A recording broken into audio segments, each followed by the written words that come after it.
हम उपमान का प्रयोग कैसे कर रहे हैं?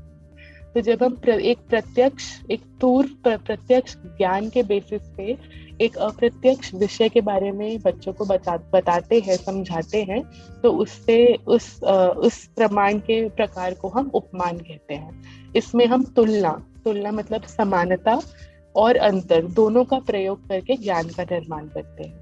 जैसे इस एग्जाम्पल में हमने जब तुलना करी, हमने समानताएं बताई कि दोनों साड़ी और फनेक में क्या क्या समानताएं हैं कि वह दोनों महिलाएं पहनती हैं, और फिर हमने उनमें अंतर बताया कि साड़ी वह होती है जो एक ही लंबा कपड़ा होता है जिसमें पल्लू जुड़ा हुआ होता है, कोई कट नहीं होता, और फनेक एक वैसा वस्त्र है जिसमें पल्लू अलग से होता है, वह बाकी साड़ी, लपेटी हुई साड़ी के साथ जुड़ा हुआ नहीं होता, कटा हुआ होता है।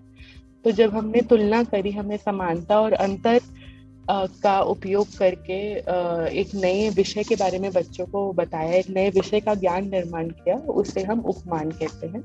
और उपमान में भी अगर आप देखेंगे तो प्रत्यक्ष का होना अनिवार्य है। अगर बच्चों को नहीं पता होता, बच्चों ने कभी नहीं साड़ी नहीं देखी होती, या उसको कभी महसूस नहीं किया होता, तो आप शायद फनेक को भी नहीं समझा पाते, आपको काफी मुश्किल होती, क्योंकि जो आपका बेसिस है समझाने का वह तो उन्होंने देखा ही नहीं है, साड़ी उन्होंने देखी नहीं है। तो उपमान में ज्ञान निर्माण के लिए भी प्रत्यक्ष का होना अनिवार्य है, बिल्कुल एकदम जरूरी है, अदरवाइज वो संभव नहीं। तो अवनिका,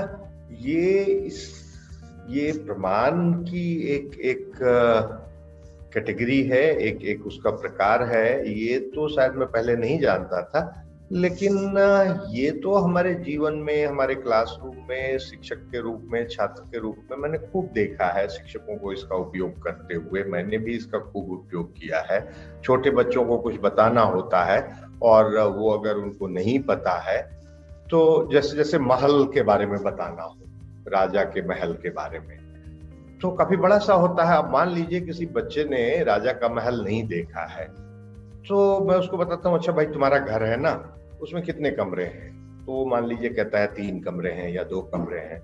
चलो इस तरह का कोई घर हो जिसमें 500 कमरे हो, तो उसको महल कहते हैं। तो अब एक जो उसने देखा है, और ये आप सही कह रही हैं कि इसके लिए भी कोई ना कोई प्रत्यक्ष तो होना चाहिए।